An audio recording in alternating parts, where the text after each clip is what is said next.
Young men in America are shifting to the right, young women to the left, but that divide goes far beyond politics, and it has implications for all of us. This is Unsettled, a podcast from Iowa Public Radio, and this season, we're minding the gender gap. I'm Charity Nebbe. On this episode, we'll explore how social media is influencing and reflecting a growing gender gap.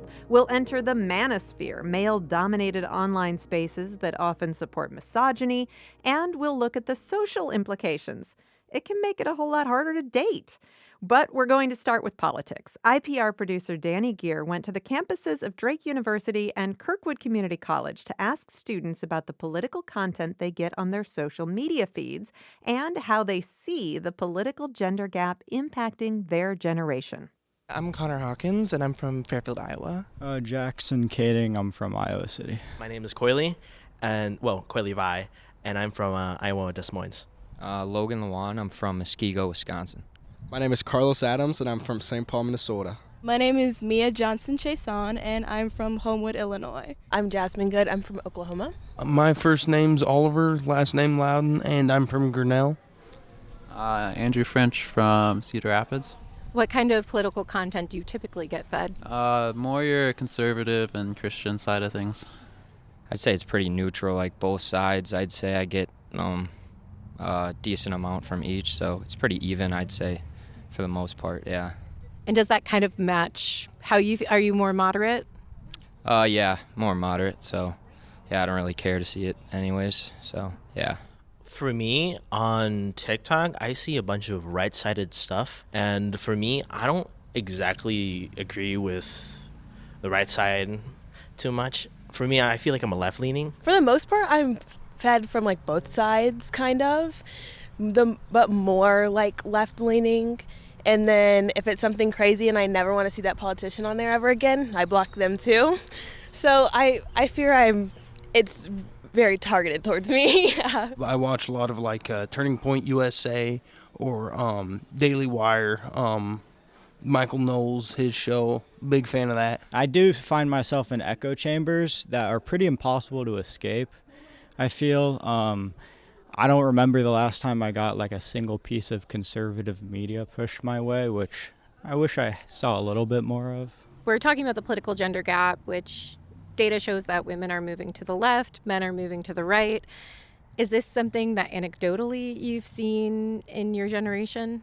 I would say for a lot of my guy friends, like politics is kind of like they try to stay out of it, or they are conservative, and so they're not really into it. And a lot of like my friends who are women, they're a lot more honed in, and they do tend to be a lot more liberal. On a very surface level, I can understand the appeal of the right. I mean, to be fair, the left does like to put a lot of blame on white men, which we are at fault a lot of the times, but people just don't like hearing they're at fault, so I guess kind of this new Trump era of masculinity and promoting all these kinds of, masculine things, like, for example, the Cybertruck, that's kind of supposed to be like a masculine truck, not something that's more feminine. And I think, men really relating to that and kind of hopping on the cause definitely has, helped lean them in that direction. I don't really see, I guess, a huge gender political gap, but I do believe that the right-wing people are becoming more right-wing and left-wing people are becoming more left-wing. It is kind of discouraging to see some of the things that are becoming more popular for the male side, and just make me clutch my digital pearls.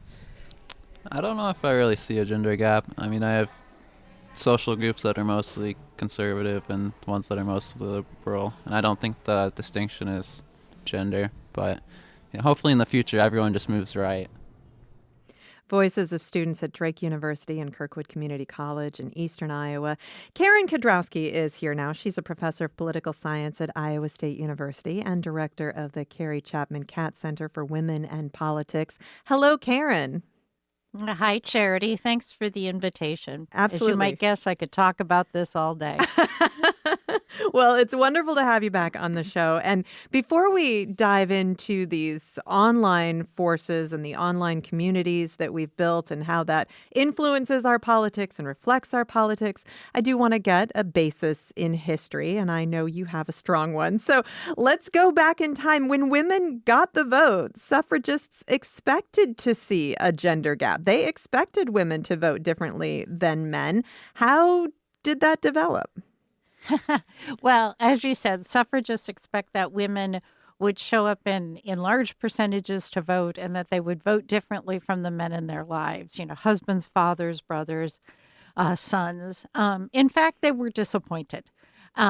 There weren't very many states in 1920 that tracked gender in terms of voter registration. But among those few that did, it appears that voter turnout for women in 1920 was about 30%, compared to somewhere between 65 and 70% for men.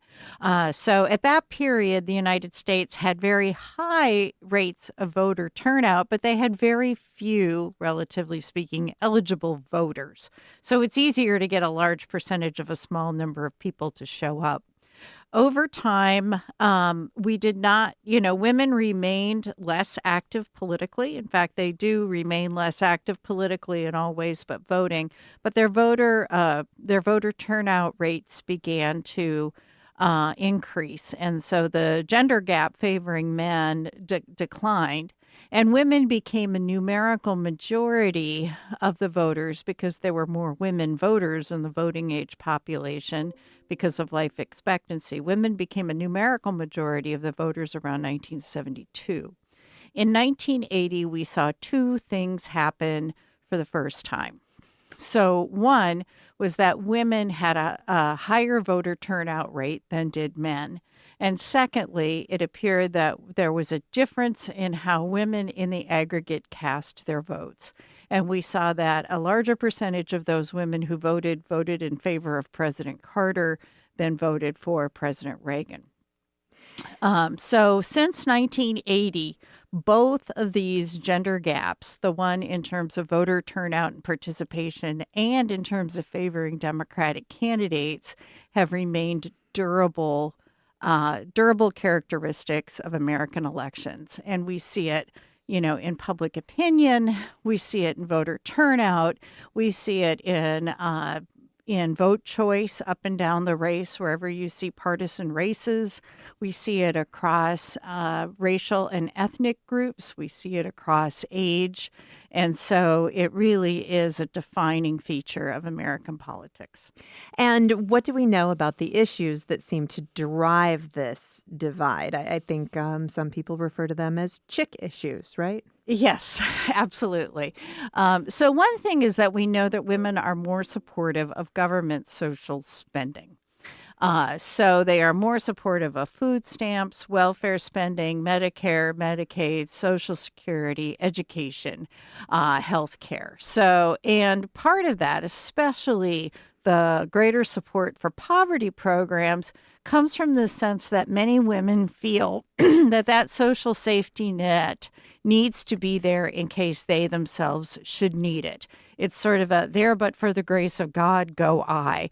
They feel that their situation is more precarious and that they might find themselves in a position of needing government support. Whereas men don't have that same feeling of precariousness. We also know that in terms of, Medicare and Social Security and Medicare are set up to be gender neutral. So benefits that are available to workers are the same benefits at the same earning level, irrespective of whether one is male or female or non-binary.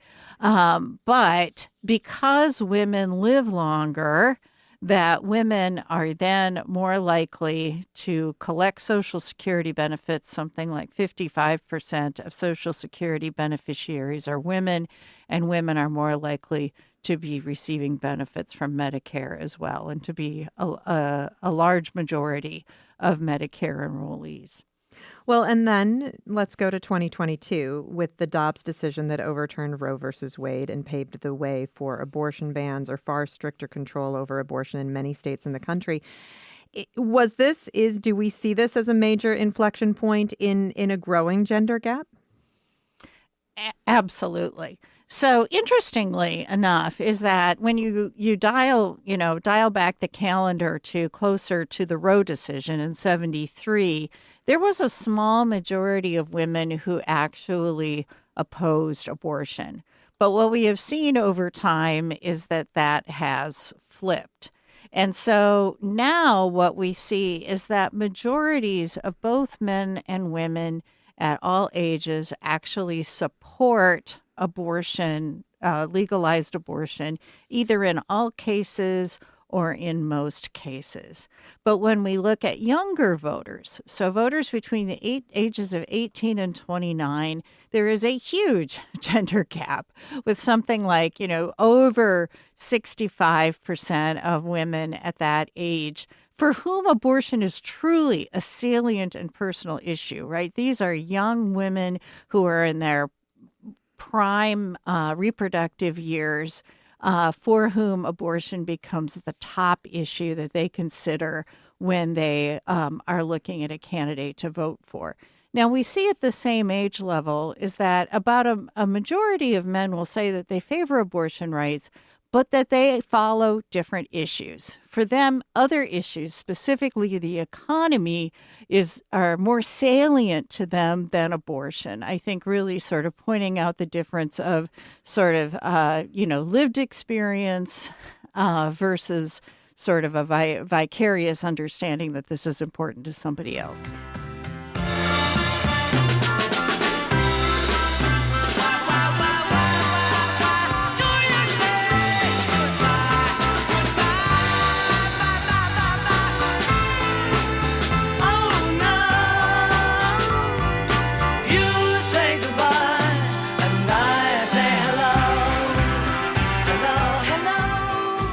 We've talked so far quite a bit about some of the forces that have pushed women to the left. We'll focus more on some of the forces that have pushed men to the right. On this episode, we are exploring the gender gap in politics, but we're also talking about online algorithms, the online communities that seem to be reflecting that gap and possibly driving and deepening that gap. With me is Karen Kedrowski. She's a professor of political science at Iowa State University and director of the Carrie Chapman Catt Center for Women and Politics. More in a moment. This is Unsettled. Hello. I don't know why you say goodbye. I say hello. Hello. I don't know why you say goodbye. I say hello. Hello. I don't know why you say goodbye. I say hello.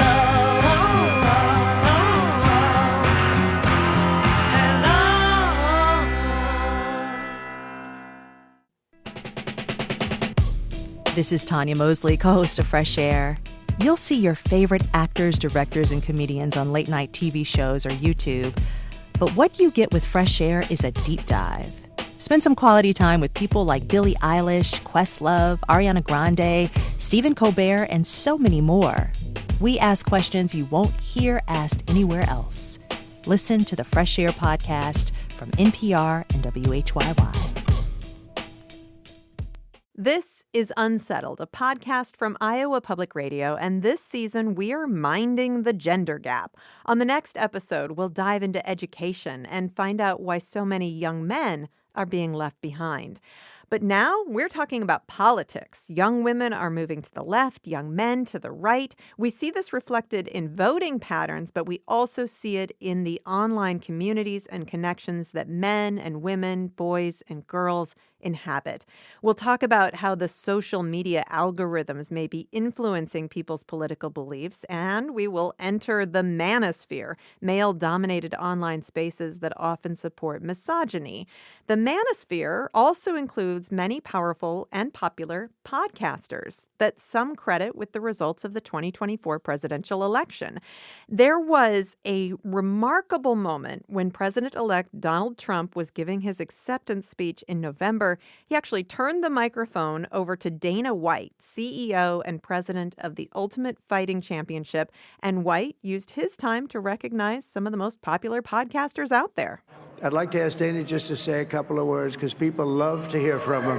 Dana, please. This is karma, ladies and gentlemen. He deserves this. They deserve it as a family. I want to thank some people real quick. I want to thank the Nelk Boys, Aiden Ross, Theo Vaughn, Bustin' with the Boys, and last but not least, the mighty and powerful Joe Rogan. That is the voice of Dana White, CEO and president of the Ultimate Fighting Championship. Karen Kedrowski is still here, professor of political science and director of the Catt Institute for Women and Politics at Iowa State University. We're going to bring our next guest into the conversation in just a moment. But before we do, Karen, we did talk a lot about the forces pushing women to the left.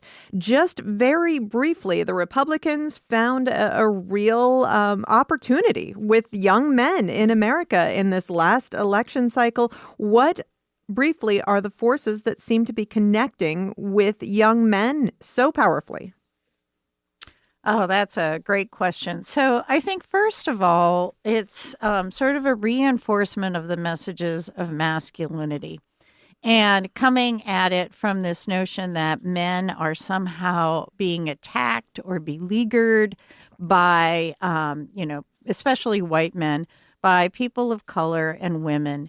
In fact, there's a new book out by two professors at Notre Dame University that looks at the role modeling effect. And what they found is that amongst Republican teenage boys who are overwhelmingly white, we would know from other studies, is that there's actually a backlash against women candidates, and that having viable women candidates, especially Democratic women candidates, actually leads them to higher levels of political participation because they feel threatened. And the Republicans obviously found a winning strategy in reaching out to men and young men who were feeling disenfranchised in some ways. We will explore this more throughout the rest of the hour, but I do want to bring our next guest into the conversation, Jeremy Blackburn. He is an associate professor of computing at Binghamton University in New York and director of the Institute for AI and Society. Hello, Jeremy. Hi, Charity. Thanks for having me on. Well, it's wonderful to have you here. And I know it wasn't your original intention to study these online communities and the political forces and the alt-right spaces on the internet. What led you there? Yeah, so during my PhD, I got involved in understanding some of the bad behavior online. So I started working in video games and understanding cheating in video games. And that led me to one of the earliest online, very clear phenomena with respect to gender, Gamergate, and all the toxicity and misogyny that happened there. Over time, that evolved, and as the internet evolved, and here we are today. So let's start with social media because it's something that almost everybody uses, including kids. Algorithms on social media, on Facebook, on Instagram, on X, everywhere, really want to maximize engagement. So how do we see that play out? Right. So that is the big thing here is that these algorithms are looking to maximize engagement, which means minutes watched, favorites, upvotes, likes, shares, whatever. And the algorithms are, once you seem to enjoy a new topic or a new type of content, they're going to keep showing it to you because that's the most likely thing for you to engage with. And it's not, these algorithms aren't necessarily designed to be bad and to push you into any given direction. But the reality is as soon as you show an interest in, let's say, right-leaning political content, they're going to give you more and more and more and more. So do you, in looking at what you've observed, do you feel like these algorithms are driving the political divide in a significant way, Jeremy? Yeah, so they're definitely involved. If you look at like short form video, TikTok and Instagram Reels and stuff like that, the algorithm there is very quick to react because it gets a lot of engagement really fast. And especially, like Dana White was saying, podcasts seem to have had a big influence, and clips and stuff like that from podcasts show up here, and all of a sudden, your feed is filled with Andrew Tate type of material as you kind of move from less to more extreme. And Karen, I want you to respond to the same thing. How powerful are these algorithms? What do we see the effect of them? Yeah, I'm so glad that you have Jeremy on today because I think his perspective is really valuable. One of the things that is happening, though, is that there's, these sort of reinforcement and ending up in a partisan echo chamber. And as the information that one receives becomes more and more similar, then that really kind of reinforces somebody's beliefs and can in fact push them to mobilization or push them towards more extreme positions. It's really important for citizens to receive information from a variety of perspectives so that they can weigh different alternatives. And what we see instead is that with these extremists and these extreme messages that are being put out there and then constantly reinforced is that the people who don't agree with you become demonized. And that is also not helpful in terms of the quality of our debate nationally. As well as, just sort of reinforcing critical thinking skills and all these other important things that are necessary for a healthy democracy. Well, and of course, we've seen this shift in the media landscape with more and more media outlets really having an echo chamber. We see it on Fox News. We see it on MSNBC. So we've seen that. But does it feel more insidious somehow in these social media algorithms, Karen, where we're not overtly making a choice? Yes, absolutely. Because, what is pushed out to you is based on what you have done or watched or engaged with in the past. And it really takes a conscious effort to break out of that, right? You have to make an effort to follow different news sites from those that are pushed out to you. You have to make an effort to follow the posts of elected officials in the other party. And you have to make an effort to sort of close down or to block certain sites. And that's a lot of work for somebody who might be sort of a passive person who engages in politics. Most people are not amongst the most politically engaged. Politics is something that they think about really intensively only in presidential election years. So this is really asking a lot for people who are really not that interested or that informed on political issues. I want to enter the manosphere here, Jeremy, and that's probably a phrase that is new to a lot of listeners. It's these male-dominated online spaces often support misogyny. Tell me more about the manosphere. Yeah, so the manosphere has existed, I guess. I mean, the term is relatively new, but the idea of kind of a reaction to feminism. Originally, it was a little bit alongside of feminism, but focused on male issues, and then over years, it started to devolve or become more and more extreme. So you had groups that were kind of slimy, like pickup artists that were interested in doing whatever they could to get women to sleep with them. And then over time, you started to get a little bit more extreme male right activists who were under the impression that the legal system in the U.S. is rigged against them. And then men going their own way, who were men who had completely given up on women. And then finally, the most extreme group that we kind of have now is the incels, the involuntary celibates, who believe that the entire world is rigged against them, and especially when it comes to women, and that kind of women are not equal to them. And these communities, I guess you might call them, have been around for a long time. I mean, I remember talking about incels probably 15 years ago, maybe for the first time. But these sects seemed very, very fringe. And that seems to have shifted, Jeremy. The fringe is much more mainstream. Yeah, in the past, 10 to 12 years, these groups have grown. They've attracted. So one of the ways that they kind of grow bigger is they draw members, community members from the less extreme groups, and they grow pretty quickly over time because of that. And then eventually they kind of break in through to the mainstream. They reach that critical mass, and social media is one of the things that helps them reach that critical mass because it does kind of people boys who are maybe not don't have the best feeling about women or whatever, they get drawn further and further into these communities, more and more extreme, until now you have millions of incels out there, let's say. And where did the podcasters fit into this? Yeah, so podcasting has become, especially since COVID, has become one of the more popular mechanisms to get entertainment in general.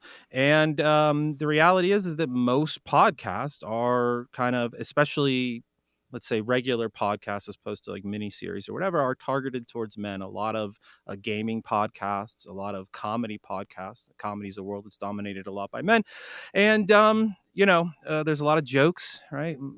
Comedians fall into kind of that gray line between misogyny and joking around sometimes, and that attracts young boys and men, and more they get exposed to this type of stuff until again they've kind of got themselves into a hole where all they're seeing is this right-leaning, heavily misogynistic content. Karen, I'd love to hear your thoughts also on why podcasting, especially these right-leaning male podcasters, have been so successfully at connecting with young men. Well, I think Richard Reeves, who wrote a great book called Of Boys and Men, talks about the feeling that especially for young men who are not college bound, really have lost their kind of sense of purpose, right? So they are, their previous generations would have been raised so that they would be the breadwinners in their family, the heads of households, that they would go to work and bring home a paycheck, and that was their role in society.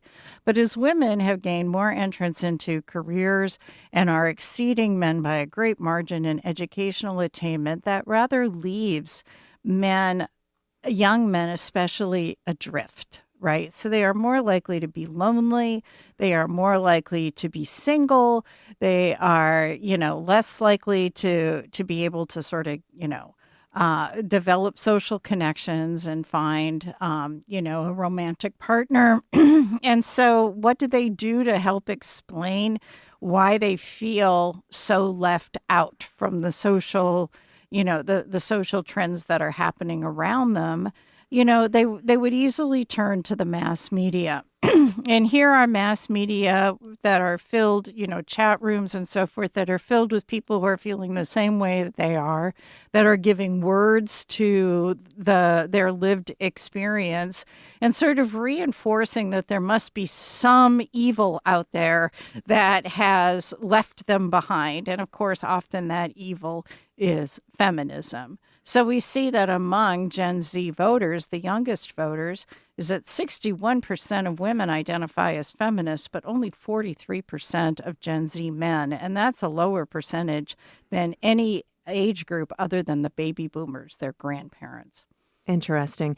And I'm curious, you've been looking at these extreme groups on the internet, Jeremy. Do we see a similar polarization on the left when we look at internet communities? Yeah, so there's starting to be a rise of this. Traditionally speaking, left-wing politics on the extreme side of things have been decentralized in general, and there's just been less of them in the past decade or so. But there's a rising, growing group who have shown the same type of tactics of spreading mis and disinformation, kind of hate speech and stuff like that. One name for them is Tankies, and it originates from a bunch of history back in the Cold War and USSR.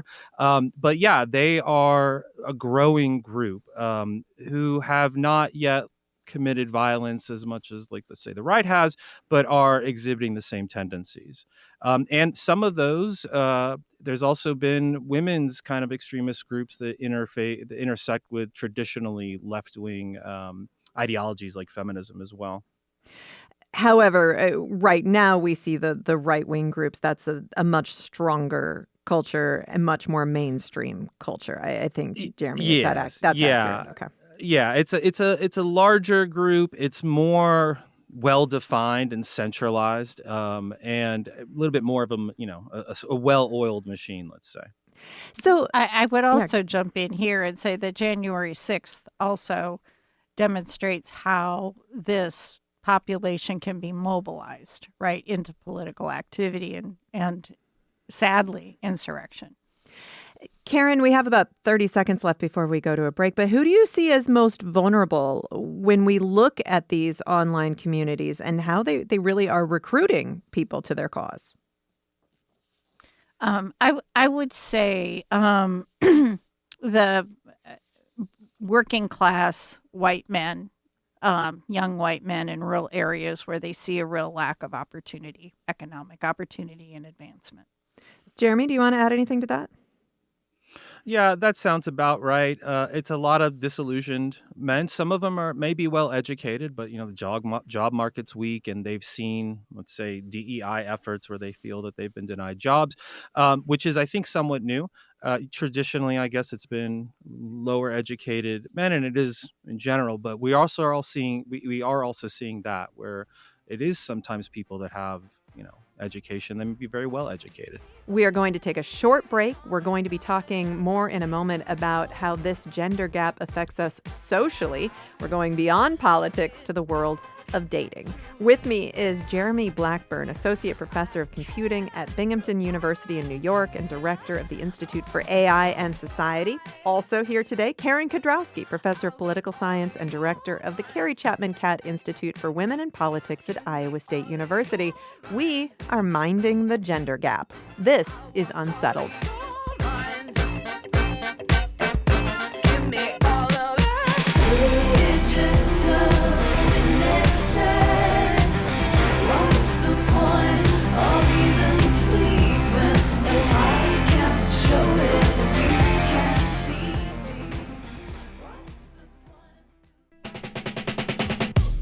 This is Tanya Mosley, co-host of Fresh Air. You'll see your favorite actors, directors, and comedians on late-night TV shows or YouTube. But what you get with Fresh Air is a deep dive. Spend some quality time with people like Billie Eilish, Questlove, Ariana Grande, Stephen Colbert, and so many more. We ask questions you won't hear asked anywhere else.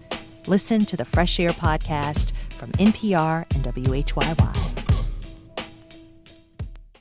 This is Unsettled, a podcast from IPR News, and this season we are minding the gender gap, starting with politics. Young women are moving to the left, young men to the right. We have also seen a societal shift where our political identities have become a more important part of our social identities, and the growing divide between right and left has led to many strained or even fractured relationships. For young people, it can make dating a lot more challenging. Earlier in the show, we heard the voices of students at Drake University and Kirkwood Community College. Producer Danny Gear also asked those students about how they've seen this growing gender gap affect dating. I actually had a friend who just ended things with like a talking situationship because he was conservative, and they finally talked that through, and she was like, yeah, no thanks. I would notice a lot of men were more conservative and more quote unquote traditional, and it would always be so difficult to find someone that had values aligned with mine. It's gotten to the point where it's just I just don't care about dating anymore because of that. So if I ask my friends, what would you ask some random person that comes up to you that wants to take you out? One of those questions is going to be so who did you vote for? If they're of age to vote, or pro-life, pro-choice, things that you can kind of immediately kind of connect someone to politically. Yeah. Is politics an important thing when you're considering who to date, who to get into a long-term relationship with? I don't necessarily think so.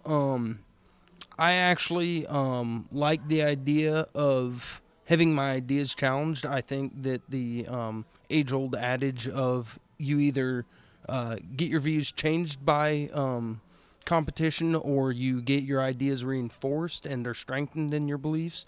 So I think that I would prefer someone who aligns more with me, but that's not necessary, I think, for a relationship.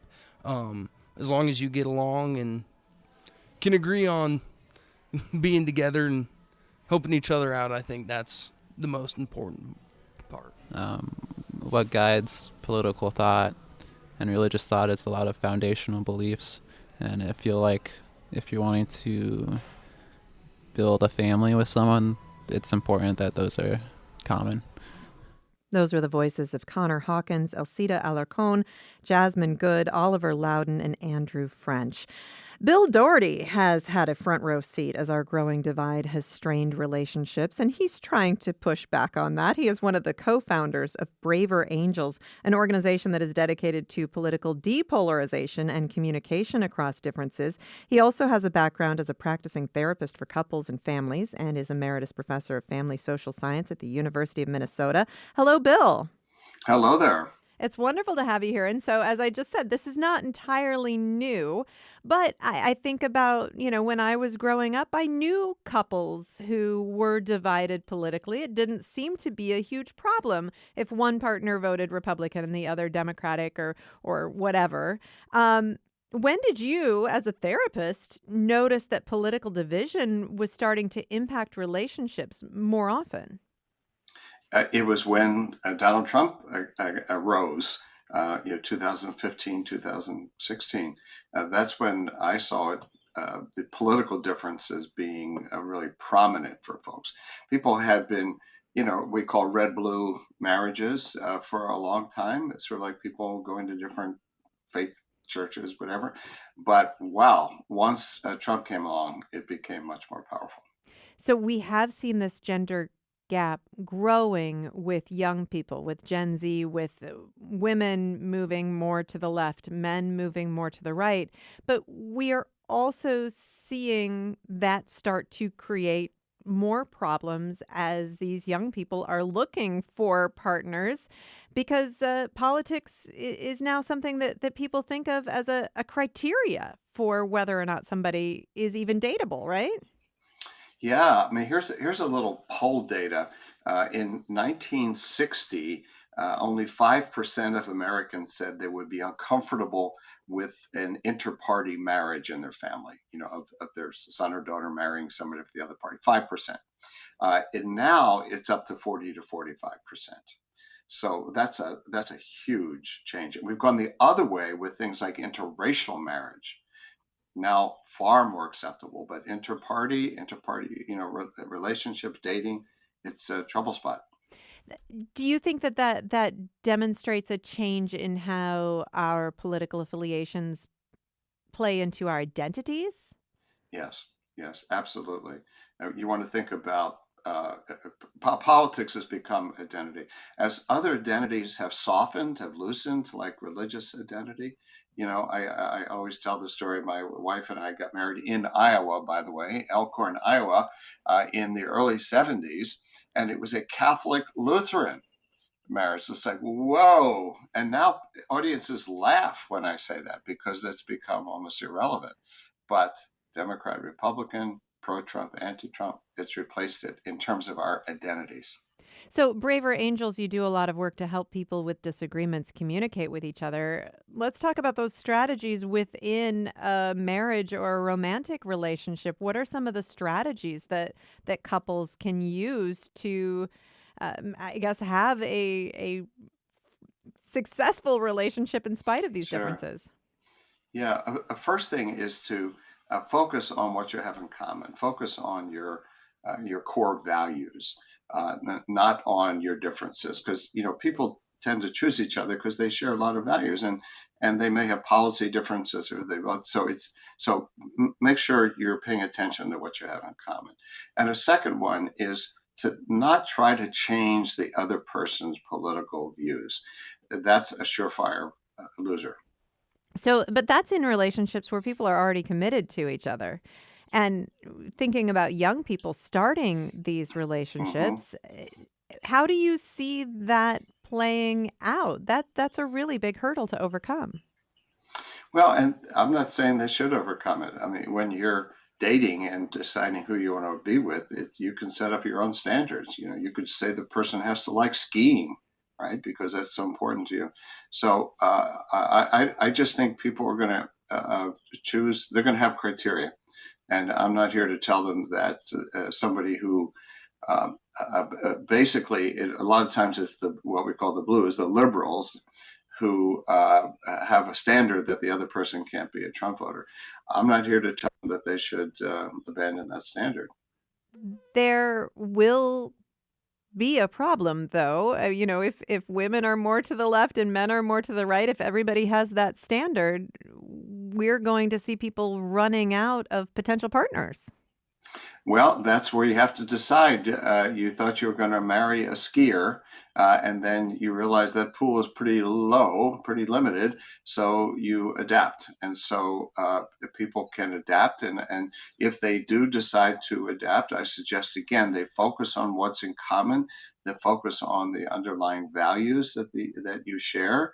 Part of what's happened since the Trump era is that people who are anti-Trump are so upset with him that they apply their negative feelings towards him to somebody in their life who supports him and who may support him because he's the lesser of two evils. But they see everything negative about Trump, they think the other person is in favor of. And this alienates you from them. Obviously, so much of the work with Braver Angels is beyond romantic relationships. So we're talking about relationships with friends, with people in our communities, and with our extended family. There's quite a bit of political diversity within a lot of families, isn't there? It's the last bastion of political diversity because we choose our friends, we choose work settings, and they tend to be homogeneous many times. But you don't choose your cousins and your in-laws. So yeah, there's lots of diversity out there, and the key thing is to accept that people are going to differ and not turn that difference into something that gets you worked up or you feel like you have to either convince the person to change their mind or to distance from them in a major way. Given how divided we are as a country right now, do you feel like bridging that divide starts with our relationships? Yeah. We can't directly change Washington, but we can change our attitudes and practices towards one another. We can, here's an example of Braver Angels' motto. Behind every passionate political belief, there's a story. I have a relative with very passionate views against affirmative action. And I finally started to ask him the story behind that. And, there was a personal story related to his occupation where he felt his life was in danger. He'd been in law enforcement because what he saw was an affirmative action appointee. Whether or not that was the case, that's how he felt. And it helped me understand his passion on the issue. Bill Doherty, thank you so much for talking with me. My pleasure. Bill Doherty is one of the co-founders of Braver Angels, an organization that is dedicated to political depolarization and communication across differences. This hour, we've been exploring the political gender gap. And with the time we have left, I want to look forward. Karen Kedrowski is still here, professor of political science and director of the Catt Institute for Women in Politics at Iowa State University, along with Jeremy Blackburn, associate professor of computing at Binghamton University in New York and director of the Institute for AI and Society. Jeremy, you get to go first. I mean, we've seen these differences deepen. We have seen these radical right-wing and even some radical left-wing groups grow and become more mainstream, although it's much more on the right, as we've talked about before. You've watched it happen. What do you think happens next? Yeah, good question. So there's always some surprising new community that will be extreme in new ways. I think in terms of especially men and women, there's gonna have to be a change because, quite frankly, the scenario where political views are a deal breaker, that kind of feeds into some of these misogynist groups like incels. I'm not sure. I have no idea what the solution is. Certainly, Once you're in a relationship, there's things you can do, but we've been, I guess, heading towards this big divide for several years now, and it's probably not going to be all that great in the end. Well, and we have seen with the last administration, we saw social media groups deplatforming people who engaged in hate speech and actually deplatformed President Donald Trump as well. That's kind of a thing of the past, but it also didn't seem to really do anything, Jeremy. Yeah, so there's been a lot of research on this. Some of my own has shown that, yes, it cleans up the platform that they get deplatformed from, but nowadays it's not that hard to spin up a new platform. We've seen, the president made Truth Social for YouTube. We've seen Rumble. That's where a lot of the misogynist podcasts went.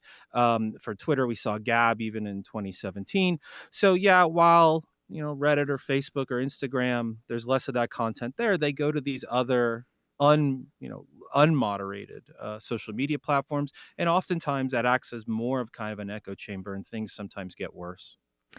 All right, Karen, you help us look to the future. I mean, you're on a university campus. It is a politically diverse university campus. First of all, just thinking back to the voices of students talking about having a hard time finding people to date. Are you witnessing that? Do your students ever talk about it? Well, in terms of dating, not as much. In terms of, say, abortion and issue salience, absolutely. I see that all the time. And I also see it in terms of the demographics of different activist student organizations. So I work with, student organizations on the right and on the left, and I do so deliberately. And those on the left are, more female and more diverse in various ways. And the ones on the right are pretty much large majorities of white males. I think one of the things that we need is, this is a complicated problem, which means that there's no easy solution. The solution also has to be complicated. But I think one of the things that we really need to do is to push civics and critical thinking. And so for people who find themselves in, Democratic Republican relationships, they need to find a space where they will agree that this is an unbiased and authoritative source and start there to get out of their echo chambers. Now, if they can't even get to that conversation, then we're really kind of lost, right? And it doesn't help that our political rhetoric and the members who have been elected to state legislatures in the U.S. Congress are becoming more and more different. So the Democrats have moved farther to the left and the Republicans have moved farther to the right. So the differences between the parties are very stark. And what we have lost are moderate voices in the middle, which also plays into this, very, very bifurcated and divided political conversation that we're having. Do you have any hope that we will see a shift in the future where it brings us back together, Karen? I'm going to let your silence speak volumes there. It doesn't sound like you do. It will take a long time and it will be difficult. And there might need to be some sort of, searing moment that provides a turning point. But quite frankly, if January 6th wasn't that moment, I fear to think of what it might take. Jeremy, when you look into the future, is there anything giving you hope? Eventually there's going to be pushback. There have been alternative media platforms that are kind of a little bit focused more on not having that type of engagement, what they consider negative engagement. Might be the plan, might be the way forward on social media.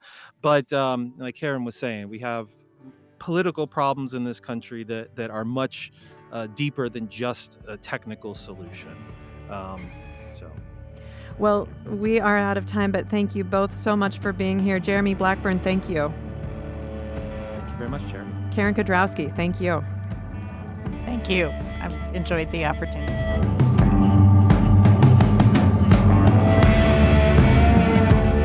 Karen Kedrowski is professor of political science and director of the Carrie Chapman Catt Institute for Women in Politics at Iowa State University. Jeremy Blackburn is associate professor of computing at Binghamton University in New York and director of the Institute for AI and Society. We are minding the gender gap. On the next episode of Unsettled, we'll explore the gender gap in education, where girls are more likely than boys to graduate from high school on time. More girls take advanced courses in high school, and significantly, more women are earning college degrees. When it comes to school, boys, particularly boys of color, are being left behind. Unsettled is a production of IPR News. Our producers are Danny Gear, Caitlin Troutman, and Samantha McIntosh. Our digital producer is Natalie Dunlap. We had production assistance from Maddie Willis, and our executive producer is Katherine Perkins. We get technical support from IPR Broadcast Operations. I'm Charity Nebbe. There's a fortune inside your head. All you touch turns to lead. You think you might just crawl back in bed. The fortune inside your head.